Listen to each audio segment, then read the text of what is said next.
Welcome to our channel. ప్రస్తుతం స్టూడియోలో journalist Jagdev గారు ఉన్నారు. వెల్కమ్ చెప్దాం. హలో సార్, నమస్కారం. నమస్తే జకే. సార్, ఇప్పుడు రానున్న 2029 ఎలక్షన్స్కి జగన్మోహన్ రెడ్డి గారు కాపు సామాజిక వర్గాన్ని ముందు పెట్టి రాజకీయం చేయబోతున్నట్టు కూడా సర్క్యులేట్ అవుతుంది. సో నిజంగా అలా చేస్తే గెలుపు జగన్మోహన్ రెడ్డి గారిదే అవుతుందంటారా? మీరు వేసే జోక్ బాగుంది. ఎందుకు బాగుంది అంటున్నానంటే, జగన్మోహన్ రెడ్డి గారు మరలా వస్తారో లేదా అనే ఛాన్సెస్ చాలా తక్కువ. ఒక 2-3 పర్యాయాలు అయిన తర్వాతే, అప్పటికి ఆయన బలంగా ఉండగలిగితే, తల్లి చెల్లిని కుటుంబ సభ్యుల్ని దూరం చేసుకున్నాడు. ఎంతోమంది కీలక విజయసాయిరెడ్డి లాంటి వ్యక్తులను కూడా దూరం చేసుకున్న ఆయన నెక్స్ట్ ఎలక్షన్స్కి అనేది ప్రశ్నార్థకమైన, అది మ్యాటర్ కాదు. ఇకపోతే మీరు అన్నట్టు కాపు సామాజిక వర్గం సందర్భం వచ్చింది. ఇప్పుడు ఎందుకు వచ్చింది? అంబటికి కాపు టైగర్ అని బిరుదిచ్చారంట ఈయన. అంబటి రాంబాబుకి ఎందుకు బిరుదిచ్చారు? చంద్రబాబు నాయుడు గారిని లేదా లోకేష్ గారిని, చంద్రబాబు నాయుడు గారి కుటుంబాన్ని ఎవరు తిడితే వాళ్ళకి అందరం ఎక్కిస్తారు, వాళ్ళకి మంత్రి పదవులు ఇస్తారు, వాళ్ళకి ఎమ్మెల్యే టికెట్ ఇస్తారు. అది ఆయన కాన్సెప్ట్. అంటే ఒక రాజకీయం చేయడానికి వచ్చిన ఒక రాజకీయ నేత తండ్రి అడుగుజాడల్లో నడుస్తూ, తండ్రి నీడలో వచ్చి ఎంపీగా ఎదిగిన వైనం, తర్వాత ఒక్కసారిగా అకస్మాత్తుగా తండ్రి చనిపోవడము, తర్వాత దాన్ని క్యాష్ చేసుకునే విధంగా పాదయాత్రలు, ఓదార్పు యాత్రలు చేయడం, దానికి నేను సైతం అన్నట్టుగా చాలామంది ఉన్నారు ఇందులో. నిజంగా వీళ్ళందరూ కూడా రాజశేఖర రెడ్డి గారి యొక్క అభిమానులే, రాజశేఖర రెడ్డి గారి యొక్క మేనియానే నడిపించిన వాళ్ళు వీళ్ళు. సో అది ఈయన క్యాష్ చేసేసుకొని సీఎం కూడా అయిపోయాడు. ఏంటి, 16 నెలలు 18 నెలలు జైల్లో ఉండొచ్చిన తర్వాత కూడా దాంట్లో కీలక భూమిక పోషించింది దెర్ ఇస్ డెఫినెట్లీగా నో డౌట్ షర్మిలమ్మ గారు, డౌటే లేదు. బట్ అది చాలామంది వీళ్ళకి చెప్తే ఇప్పుడు డైజెస్ట్ అవ్వదేమో.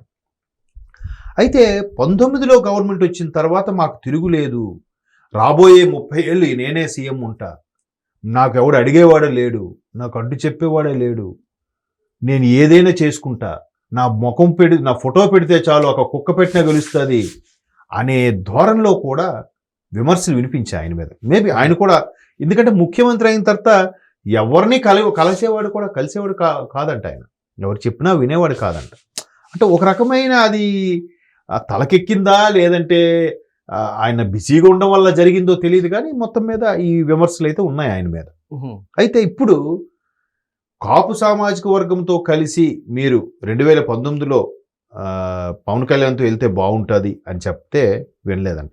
అంతకుముందు 2014లో కూడా ఆయన పోటీకి రావట్లేదు కాబట్టి జస్ట్ ఆయన మీకు మద్దతు ఇచ్చేలాగా చూడండి అన్నా కూడా అప్పుడు ఆయన ఇలాంటి సందర్భాల్లో మనకి దూరదృష్టి రాజనీతిజ్ఞులైన బాబు గారు లాంటి వాళ్ళు ఉంటేనే బాగుంటుంది అన్నారు. ఇప్పుడు బైఫ్రికేట్ అయిన తర్వాత పవన్ కళ్యాణ్ గారు, చంద్రబాబు నాయుడు గారు, అంటే చంద్రబాబు నాయుడు గారికి పవన్ కళ్యాణ్ గారు సపోర్ట్గా మాట్లాడారు.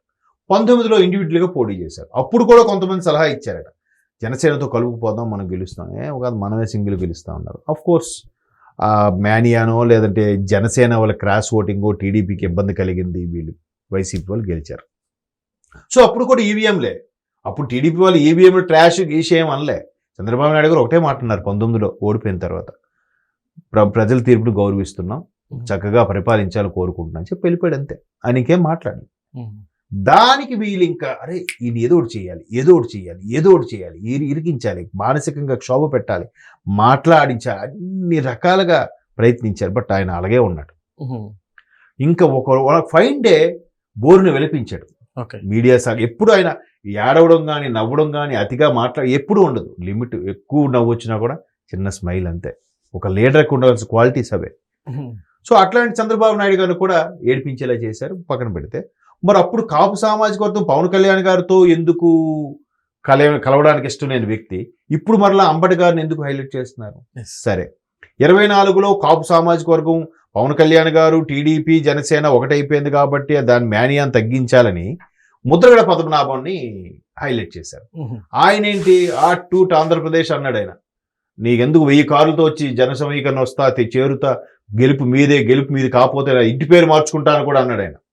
ఇప్పుడు అందుకే కదా అంటున్నారు ఆయన అందరినీ, అది అంటే వైఎస్ పద్మనాభరెడ్డి అంటే ఆయన పేరు, ముద్రగడ పద్మనాభరెడ్డి కాదు, ముద్రగడ పద్మనాభం కాదు, పద్మనాభరెడ్డి ఆయన పేరు, ఆయన కాపు కాదు, ఎందుకంటే నా పేరు మార్చుకుంటాను కూడా అన్నాడు ఆయన. ఛాలెంజ్ చేశాడు.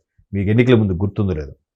అలాగే అంతకుముందు చంద్రబాబు నాయుడు గారు గవర్నమెంట్ ఉన్నప్పుడు ఏదైతే తుని దగ్గర ట్రైన్ సంఘటన అవన్నీ జరిగాయో కాపు సామాజిక వర్గం సంబంధించి, అక్కడ జగన్మోహన్ రెడ్డి గారికి కాస్త ఫేవర్ అయ్యింది. సరే అయింది కాబట్టే టీడీపీ అప్పుడు ఓడిపోయింది, 19లో వైసీపీ వచ్చింది. మరి ఆ తర్వాతైనా కాపు సామాజిక వర్గానికి ఊతమిచ్చేలా ఉండాలిగా. అన్ని కేడర్లోనూ అన్ని నామినేటెడ్ పోస్టులోనూ రెడ్డి రెడ్డి రెడ్డి రెడ్డి, ఎవరు వేరే వాళ్ళు చూపించండి ఒకసారి నాకు కదా, గత ప్రభుత్వ హయాంలో మీరు చూస్తే. అయితే ఇప్పుడు అంబటి గారు చేసిన వ్యాఖ్యలకి ఎప్పుడైతే ఈ అరెస్ట్ చేశారో, కార్యకర్తలు దాడులు చేశారో, ఒక్కసారిగా వాళ్ళ అమ్మాయి తెర మీదకి వచ్చి ఇది మా నాన్న మీద చేస్తున్న దాడి కాదు, ఒక కాపు నాయకుడి మీద చేస్తున్న దాడి అంట. చూసారా, మాట్లాడింది మీ నాన్న, దుర్భాషలాడింది మీ నాన్న, ఎంటైర్ జాతి మొత్తానికి ఆపాదించేస్తావా తెలివితేటలు కాకపోతే. అంతకుముందు జోగి రమేష్ గారు కూడా గుర్తుందా, మాజీ మంత్రి జోగి రమేష్ గారు అరెస్ట్ అయితే ఒక దళితుడిని పట్టుకున్నా, నువ్వు మంత్రిగా ఇంకా దళితుడేండా, పేదవాడికి అలాంటివి వాడుకోవడానికి బాగుంటది కానీ వీళ్ళు పేదవాళ్ళ మంత్రిగా చేసి అదేంటి అంబాపురం భూములని కబ్జా చేసిన వాళ్ళకి వీళ్ళకి ఇంకా సానుభూతి ఇవ్వాలా? అంటే వీళ్ళ మీద దాడి జరిగితే ఒక యావత్ జాతిని ఆపాదించేస్తారా? అంటే బలం, జాతి బలం తెచ్చుకొని లేనిపోని అపోహలు, లేనిపోని ఎలిగేషన్ క్రియేట్ చేసేసి కులాల మధ్యన గొడవలు పెట్టేయాలి. ఇది కాన్సెప్ట్. అంటే సొంతంగా నిజాయితీగా లేదంటే మంచి పనులు చేసి గెలిచే సత్తా లేదు. లేనోడే తప్పుదో పడతాడు, బూతులు మాట్లాడతాడు. నీకు అది చేతకానోడే ఆర్గ్యుమెంట్లోకి వెళ్ళి బూతులు మాట్లాడతాడు. సో ఇక్కడ అంబటి గారు అమ్మ ఈ విధంగా మాట్లాడిందంట. మాట్లాడితే దాన్ని అబ్బా ఎంత మంచి పాయింట్ మాట్లాడిందో అని చెప్పి మీరు అన్నట్టు ఆ వైసీపీ డబ్బా శ్రేణులు డబ్బా కొడుతూనే ఉన్నాయి. సరే ఆమె అంత బాగా మాట్లాడితే మరి జగన్మోహన్ రెడ్డి గారు గవర్నమెంట్ ఉన్నప్పుడు కాపులకి ఎక్కడ ప్రాధాన్యత వచ్చింది? ఇదే అంబటి గారు ఒకప్పుడు వంగవీటి గారి అనుచరుడుగా కూడా ఉన్న సందర్భాలు ఉన్నాయంట. అంటే ఆయన అభిమాని, అనుచరుడుగా కాకపోతే ఆ కార్యక్రమాలకి కొంచెం ఉత్సాహంగా పార్టిసిపేట్ చేసి ఉండొచ్చు. ఒక రకమైన ఫేవరిజం ఉంటుంది కదా ఎవరికైనా. మరి పవన్ కళ్యాణ్ గారు అదే ప్రశ్నించారు. నిజంగా వంగవీటి గారు ఇలా చిటికేస్తే 1,00,000 మంది వస్తారు, ఆయన వెనక ఎప్పుడు జనసందోహం ఉండేది, అటువంటి వంగవీటి గారిని దారుణంగా చంపేశారే. మరి నిజంగా అంత జనాదరణ నేత ఉంటే ఆ కాపులందరూ ఆయన వెనక నిలబడి ఉంటే నిజంగా ఆయనకి ఆ పరిస్థితి వచ్చుండేదా అని ప్రశ్నించాడు ఒకసారి పవన్ కళ్యాణ్. నిజమే కదా, అంబటి గారు అప్పుడు యుక్త వయసులో ఉండి వాళ్ళకి ఫాలోవర్స్గా ఉన్నప్పుడు అప్పుడు ఏమైంది మరి వంగవీటి గారు చనిపోయినప్పుడు? ఇప్పుడు ఆయన కాపు టైగర్ అంట, వాళ్ళ అమ్మాయి ఆయన దాడి యావత్ జాతి మీద దాడి అంట. ఏంటి మహాత్మా గాంధీ మీద దాడి చేస్తే యావత్ భారతదేశం మీద దాడి చేసినట్ట? అంటే చూడండి ఎలాగ రాజకీయ రంగు పులుముతున్నారో. కులాలని మెన్షన్ చేసి కులాల మధ్యన చిచ్చు పెట్టేలాగా స్టేట్మెంట్లు ఇస్తున్నారు. మీరు తప్పుడు పని చేసినప్పుడు అప్పుడు గుర్తురావా మీకు కులాలు? ఇంకో ఆవిడ ఎవరో మాజీ మంత్రి భార్య, నా కొడుకు అమాయకుడు అరెస్ట్ చేశాడు అంటది. ఈవిడ ఎంపీ మిథున్ రెడ్డి గారు మొదలు కూడా నా కొడుకు అమాయకుడు, ప్రభుత్వం కక్ష సాధిస్తుంది అంటారు. ఏంటి వీళ్ళకి తెలియదా వీళ్ళు ఏం చేస్తున్నారు? ఇన్ని ఆస్తులు పాస్తులు లగ్జరీ లైఫ్ ఎలా వస్తుందో తెలియదా వీళ్ళకి? కాకపోతే ఇది ఒక వాళ్ళతో ఆడవాళ్ళతో చెప్పిస్తే ఒక సానుభూతి, ఒక రాజకీయ ఇది జరుగుతుందని ఇదొక రకమైన హై డ్రామా. చూద్దాం మరి. కాపు ఆల్రెడీ కాపుల్లో 70 నుంచి 80% ఆల్రెడీ పవన్ కళ్యాణ్ వెనకే ఉన్నారు. అవును సార్. రిమైనింగ్ ఏదైనా ఉందో అది ఖచ్చితంగా మొదటి నుంచి కూడా టీడీపీ వైపు ఉన్న వాళ్ళు ఉన్నారు. సో చూద్దాం ఇవన్నీ ముద్రగడ పద్మనాభం గారు చేసిన పెర్ఫార్మెన్సు, ఇప్పుడు మరలా అంబటి గారు చేస్తున్న పెర్ఫార్మెన్సు, ఇవి ఏవి కూడా రుచించవు. వైసీపీ కూడా జగన్మోహన్ రెడ్డి గారు కూడా మిగతా సామాజిక వర్గాలకు అంత ప్రాధాన్యత ఇచ్చినట్టు నేనైతే చూడలేదు. ఓకే, చూద్దాం, టైం ఉంది కదా, మనమే మాట్లాడుకుంటాం మళ్ళీ. Okay sir, thank you.